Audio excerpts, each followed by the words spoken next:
What's up, chummers, and welcome back to the Shadows. My name is Splattercat, and this is Shadowrun Dragonfall. In the previous episode, we had rescued our Decker, who's actually pretty beat up. We may want to throw a medkit or something on him. But let's go up to the next floor. After rescuing him, we decided to go back on our word, so we betrayed our contract, which can be a risky business, but this is Shadowrun. These things happen. Anybody that's played Shadowrun knows that once money starts talking, if you don't pay me enough, the job isn't getting done.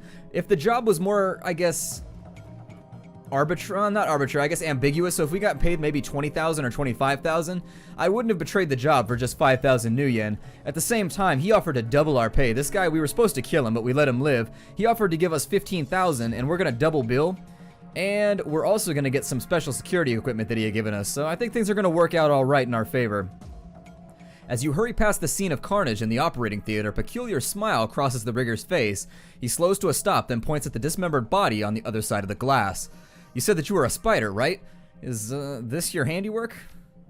He looks you dead in the eye, and for a moment his expression remains unchanged. Then his smile broadens and a stream of giggles comes pouring out of him. Okay, alright, you caught me. Red-faced, he wipes a tear from the corner of his eye. This was one of mine. Couldn't tell you how excited I was to see this stuff. Such incredible toys. It was way too good an opportunity to pass up.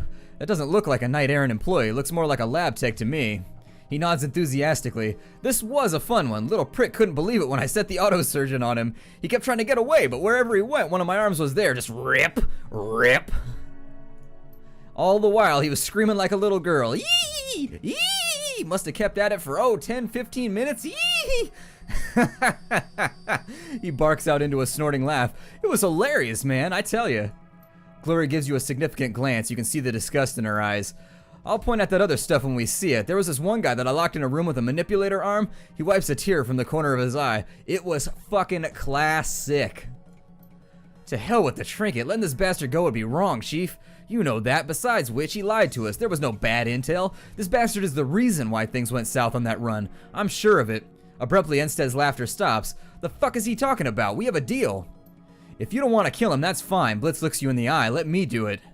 I'll help. It's what we should have done in the first place. At that moment, the door behind you slides open. A trio of figures makes their way into the room.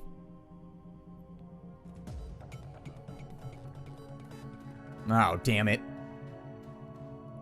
The leader of the group is an elf with Asian features. He's obviously a vat job. The bands of corded muscle that bulge out from underneath his sleeves have a distinctly store-bought look to him. When he speaks, his voice comes out in a gravelly rumble. My, the intrepid three-toe with his target in tow.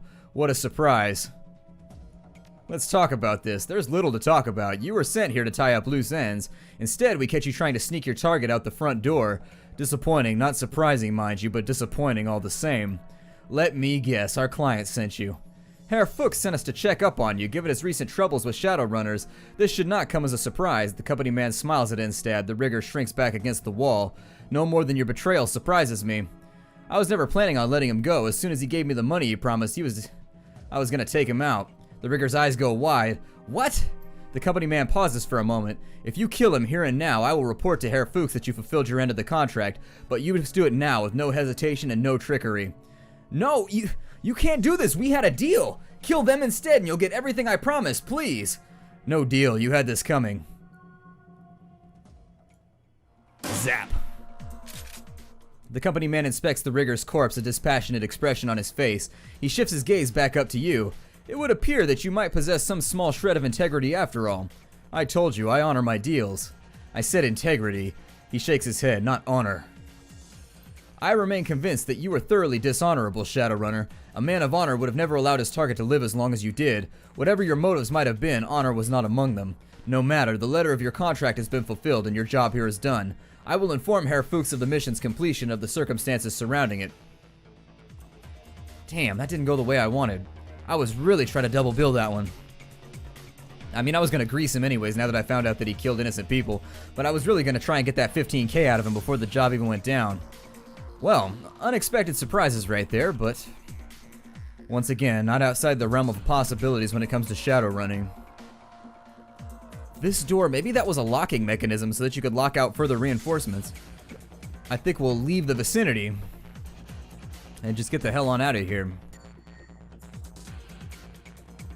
Kind of a disappointing, I mean, we got what we came for, and we got the run done, and we maintained our business relationship, Hopefully, we've got a lot of charisma, so I'm hoping we convince that guy of our intent. I was just trying to make 30,000 instead of 15,000. Although I did have a sneaking suspicion the game wasn't going to let me out that easily, because that's over 50% of what we needed to complete the game, in quotes. So, it may have been a little bit too easy if they had let us get away with that. Your trip back to the cruise baser is an unsettling one. Every time you close your eyes, horrible visions flash through your mind. Bodies torn apart by surgical machines, mouth frozen open in never-ending screams, walls coated floor to ceiling in congealing blood, and through it all the smiling face of Thorvald Enstad. You blink and banish the visions. They're behind you now. You're on your way home. Definitely wasn't the nicest guy. I should have thought about it. I don't know. I was thinking that I could have recruited him or something. I was really kind of hoping we could come out of that, but once I realized how devilish of an individual he was, kind of one of those chaotic evil individuals who's just like, while I'm here, I may as well just murder a whole bunch of innocent people. I mean, nobody's watching. Maybe that's lawful evil. It's a little bit, I guess if he does evil when nobody's watching, a chaotic evil person wouldn't give a damn. He'd just kill people in front of whoever. So lawful evil, I suppose. If he knows he can get away with it, he'll do it. But anyways, once we found out how devious and evil he was, gotta finish the contract. I'm not gonna get a couple of bullets put in my ass over his dirty self.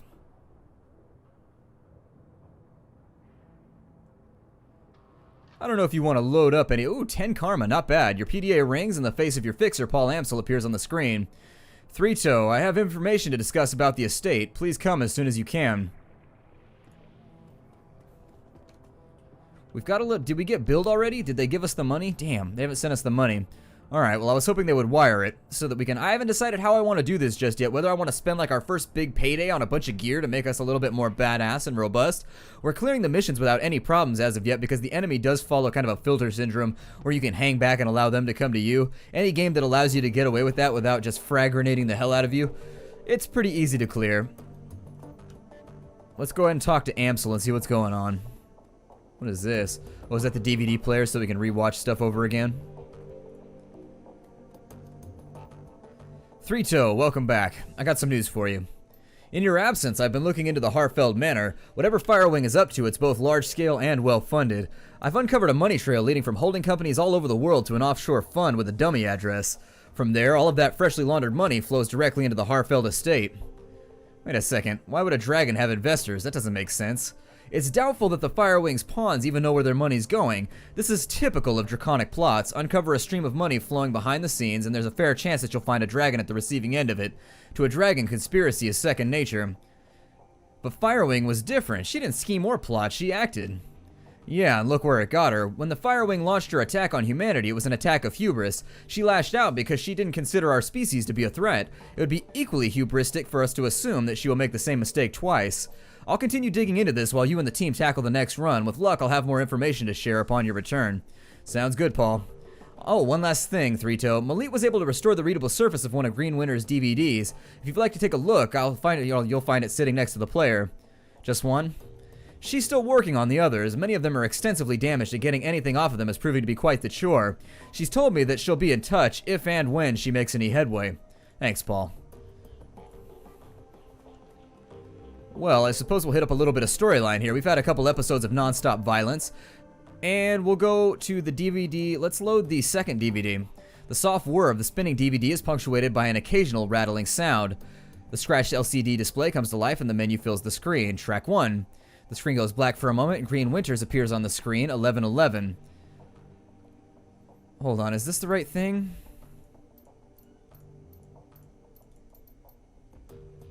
Wait, hold on. Let's eject it. We'll put the second one in. Okay, so we're good. Alright, as I said in my last recording, I've been having trouble finding hard facts on Firewing, so I thought I'd open things up a bit. Let's see what the rumor mill has to say. The screen jumps and Winters reappears in a different location. He's now clutching a mug of soy calf in both hands, and there are bags under his eyes. Well, that was enlightening, assuming any of it was true, that is. So for the past 5 hours, I've been poking around some of the crazier fringe theories related to dragons and the Sox. As a reminder, the Sox is an irradiated wasteland between France and Germany. It got zoned off back in '08 after the Cattenom Gau reactor meltdown. Anyways, there are all kinds of rumors floating around about the place. I've heard stories about a walled city in there that operates on a survival of the fittest, killer be killed basis, sort of like a nightmare inversion of Berlin, all of the anarchy but none of the stability that the F-state provides. The radiation poisoning, cancer, and mana pollution are just the icing on the cake. So when Adrian helped the Luftwaffe shoot Firewing down, she crashed into the socks. That much is well known. What isn't as well known are all of the modern day myths that have arisen about her since, and tonight I've heard an earful. I chatted up a girl who claimed to be a ghost rat. That's a smuggler that operates in the socks. She told me about a dragon cult called the Disciples of the Cleaning Fire. Apparently those cultists worship some sort of radioactive ghost dragon. Could be Firewing or it could be nothing, but it's worth digging into all the same. Another thing that my little ghost rat told me, the popular rumor in the socks is that Firewing's astral form was, I guess you'd say, mutated by all of that background radiation. Some of the glowpunks out there say that she shed her body like an old coat. Others say that she's trapped, doomed to languish in an intangible radioactive ghost. I don't know how much credence to give any of this. After all, I don't have any proof that my ghost rat is even a ghost rat. She might be, but then she could just be a run-of-the-mill glowpunk. Or maybe she's just yanking my chain, and she's never been into the socks at all. I mean, who even knows at this point? Well, it's food for thought anyways. I don't know whether the thought of some radioactive ghost dragon thing is any scarier than a genuine dragon is, but it's interesting all the same. Now for the big question, will any of this get me any closer to finding Adrian? I'm gonna go out on a limb and say no, but you never can tell. Winters leans forward and presses something off screen and the display goes black. The screen appears for a moment. It's 2054 on the 12th of November. Alright, let's continue thinking outside the box. After the Dragonfall, the great dragon Kaltenstein came flying into the socks to rescue the Firewing, but she was driven off, or some say killed, by Lofweir and Nebelhair. So what if there was another dragon involved in all of this? Winters grabs a thick leather-bound tome from a shelf behind him, licks a finger, and begins to leaf through it. Alright, so let's run down the list of major dragons that could be helping her. First, there's the Golden Worm Lofweir, the CEO of Satyr Krupp, and quite possibly the single most dangerous being on Earth. Lofweir is a local boy, so he'd be in a position to help Firewing. He certainly has the financial capability to help her. He could send a small army into the socks if he really wanted to. So he's definitely got the means, but I can't see how he'd have the motive. He actively prevented Firewing's rescue back in 2012 after all. Same thing is true for Nebelhair, so let's scratch the both of them off the list. He flips a page, frowning. I wanted to give you, Lofweir is incredibly powerful, so he's a dragon from the Awakening, and he's one of the most powerful beings on the planet. He runs Satyr Krupp, as they said, which is an enormous globo-national corporation. He's probably got more money than just about anybody you can think of with regards to, like, maybe if you pooled the accounts of, like, Samsung, that would be a pretty good indicator. I mean, I guess there might be oil sheikhs from out in Saudi Arabia, whatnot, that might be on the same level as Satyr Krupp, but even then, I doubt it. Basically, his wealth and his power are unfathomable, but he's sort of, I wouldn't say a good guy, but he's a pragmatist, and as Green Winter said, I don't see him operating with Firewing, who's basically just a rogue agent who wanted to kill everything. There's no benefit. There's no end game there. There's no end game there for Lofweir. We've got Aiden, the great Sarush. He's operating out of Turkey, and by all accounts, he's not a fan of Lofweir. They're actively competing for territory in the Middle East. So I suppose that might be considered a motive. Reviving Firewing might cause problems for the Golden Worm. But would he risk a war with Satyr Krupp by straying into Lofweir's territory? Again, I just don't think it's likely. He turns another page. There's Seladir out in Wales. He's pretty heavily invested in Transis Neuronet, so he's got the money, but he's too busy dealing with the BTL killer scandal that Transis is going throughout London to get his claws dirty in the socks. Flip. Dunkelzahn out in the UCAS. There's another really powerful name. The UCAS, if you were wondering, is the United Canadian and American States. He pauses and shakes his head, then he slams the tome shut. No, this is just a waste of time. The more I think about it, the more convinced I am. The Firewing is acting alone. Dragons don't cooperate unless they absolutely have to. After all, why bother making nice with your equals when you've got an entire planet full of pawns at your disposal? They don't need to work together. They have us to exploit. Winters leans forward and presses something off screen. The display goes black, and a few seconds later the main menu returns. Track 3, go! While this track does load, it's clearly corrupted. The screen fills with meaningless stream of text. This file is partially garbled. You recognize a few words here and there, but they're interspersed amidst a solid block of corrupted text. Swear to alien I will find you. If it's the last thing that not getting any closer. Swear to new research. Alright, well, it's not going to be of much help. This file is corrupted. The screen fills with a meaningless assortment of ASCII characters. The screen goes black, and the same digital chime that you heard on the Dragonfall DVD plays again. A crackle of static fills the air, followed by that same now familiar electronic whine. A few moments later, the display goes live. Valclair looks haggard. His eyes are heavily bagged and bloodshot, and his hair is mussed. He holds a cigarette in an unsteady hand. Hermie, it's me. I can't sleep. I don't know where you are, out having fun no doubt, maybe flirting with one of those unattainable beauties that you're always chasing. He tries on a smile, but it quickly disappears. He takes a drag on his cigarette. That's good. I want you to live a pleasant, normal life. After all, one of us should.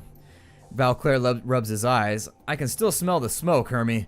It's been almost a year later, and I can still taste the burning stench of corpses. When I sleep, I can hear the sirens and the screams, and there's no sound in this world as horrible as a burn victim's screams.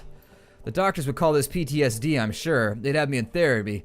Maybe dose me up on SSRIs like they do some of the veteran soldiers. He chuckles and takes another drag. Quite the story for the tabloids. The great dragon slayer Adrian Valclair mentally incapable of wrestling with his own demons.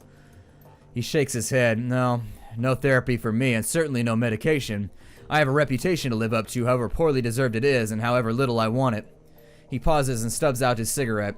The dragon's still alive, Hermie. Of that I'm certain. One day I'll find her, and then perhaps I'll be able to sleep through the night. The display goes black and the background whine fades away. A moment later, you find yourself deposited back at the menu screen. Well, that's that. Let's power that down, step away. Let's see if we can collect payment on the less job.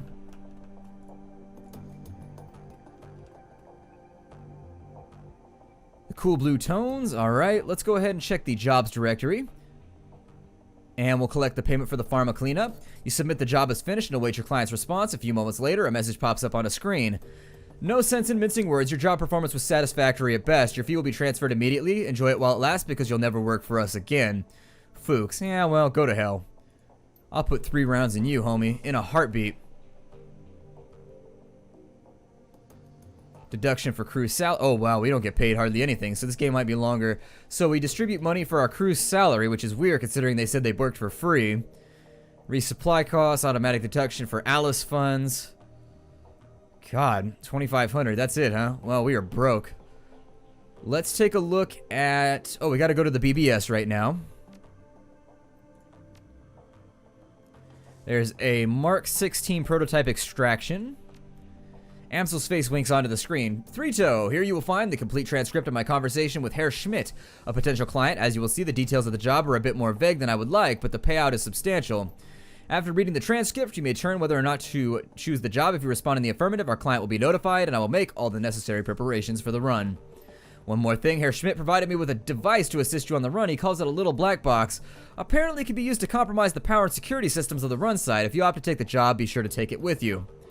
Amsel's image goes away, and we get the job transcript. Greetings, Herr Amsel. I trust that this connection is secure? Naturally. To whom do I have the pleasure of speaking? Call me Herr Schmidt. Very well, Herr Schmidt. Do you have some business for me? Indeed, I have a job for your team, a simple matter. Judging by what I've heard about your team, I imagine they'll be well suited to the task. Please continue. The interests that I represent have learned that AG Chemi Europa is working on a company-wide project, something very secret and very new. Reliable sources inform me that they're keeping a working prototype of this new venture at their Berlin facility. I see, and your employers wish us to acquire this prototype for them. Naturally. What is this project? If you want my team to grab the prototype for you, we'll need to know what we're looking for. I'm not at liberty to say. What I can tell you is that the prototype has been branded Mark 16. I can also tell you that your team will find it on the 25th floor of the Berlin facility in the office of one Albrecht Haushofer. Further, I can assist your team in disabling building security and gaining access to the 24th floor. From there, however, they will be on their own. Such vagueness can be dangerous, Herr Schmidt. I will not commit my team to a run without a better understanding of what the job entails. Facing such dangers is the purpose of a Shadowrunner, Herr Amsel. Your team will be rewarded handsomely for their services. My employers have set aside 20,000 nuyen for the job. Consider it hazard pay if you wish. Amsel says make it 25,000 or look somewhere else. 2250 final offer. Very well, I will pass your offer on to my team. Are there any further details that you can provide? Haushofer's office will be locked behind a vault door. The lock is old-fashioned, of the mechanical variety. I will provide your team with a copy of the key. I will also supply you with a little black box, a solid-state device that your team can use to override a variety of building systems. Our team will enter through the facility's underground garage. When your team has acquired the Mark 16, have them exit through the same garage. I will have a van there waiting to extract them. Thank you, Herr Schmidt. I will pass your offer on to my team. Good day, Herr Amsel. Take the job? Sure, we're taking everything right now. We need the cash. Considering how quickly our money gets divvied up, I wasn't expecting it to go that quickly. I thought we were going to probably take about a 5,000 hit on it, but I mean, that was upwards of 1,750 that we took on that. That's bad. That's real bad. So let's go to Humanus next. Let's go ahead and auction the data on the BBS first, though. And there it is, and they're going to get back to us in 48 hours. So we won't be working with Fuchs again. We killed the guy. I mean, planning on killing him anyways right when they walked in because the guy was a dick, but apparently that's just how the job goes. Do you have any conversations with anybody else? Because we've only got about 5 minutes left in the episode. As you approach, Iger turns to face you. Her rifle has been field stripped and is lying in pieces on a sheet of butcher paper. Arranged in a neat row along the edge of the paper are bottles of copper solvent, bore cleaner, and lighter fluid. Our fearless leader returns. What do you need? Are we good now, Iger?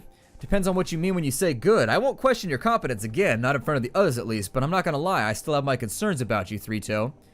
What kind of concerns? Basic ones. I don't want to see history repeat itself.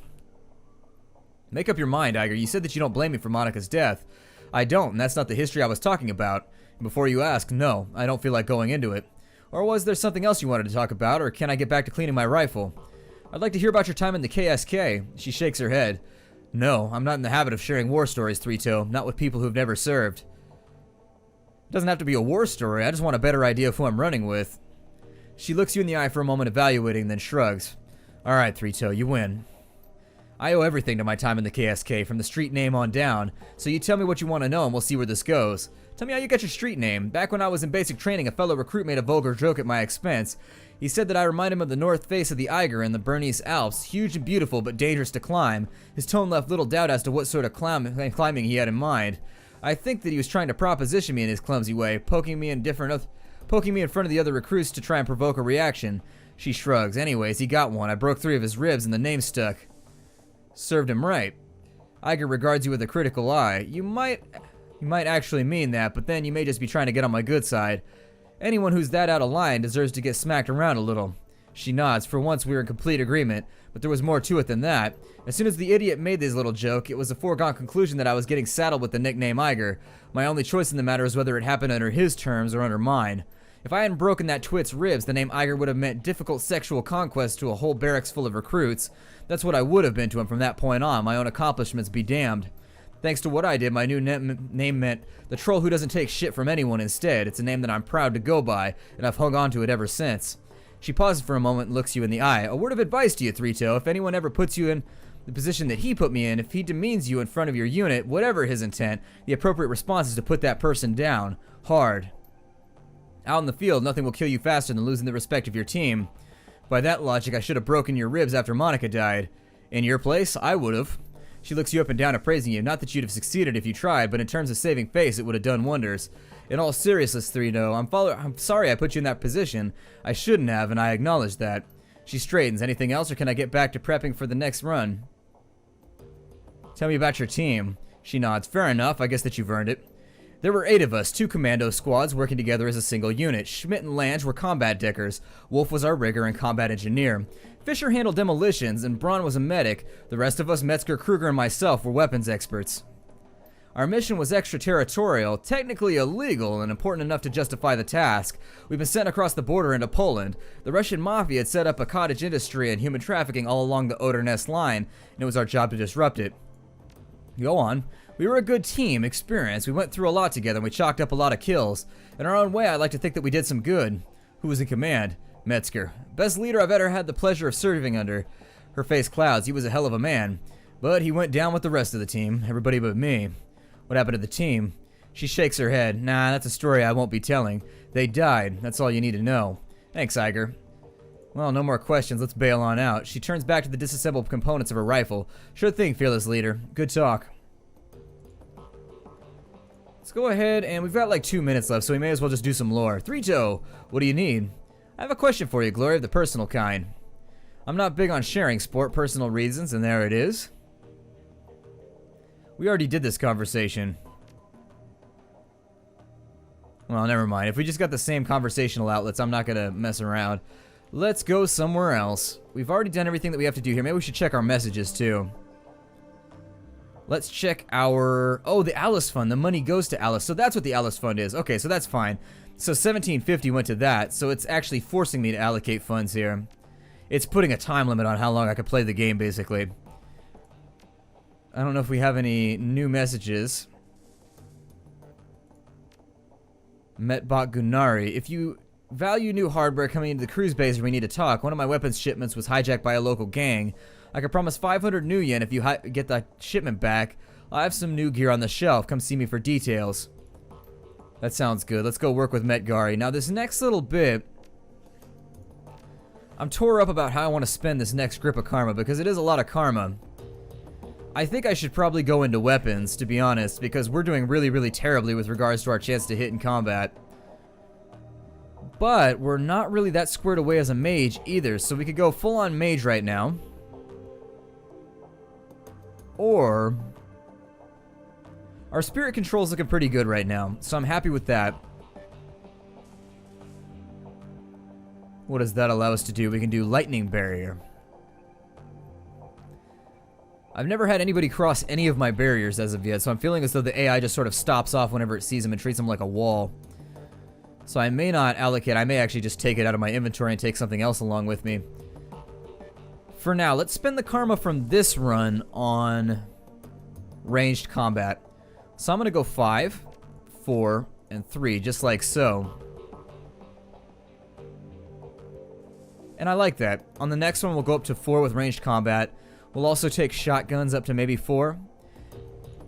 Or maybe just 5. And after we've been there, we'll focus more on our casting skills. And I'm happy. I'm happy with that allocation, so we'll accept it for now.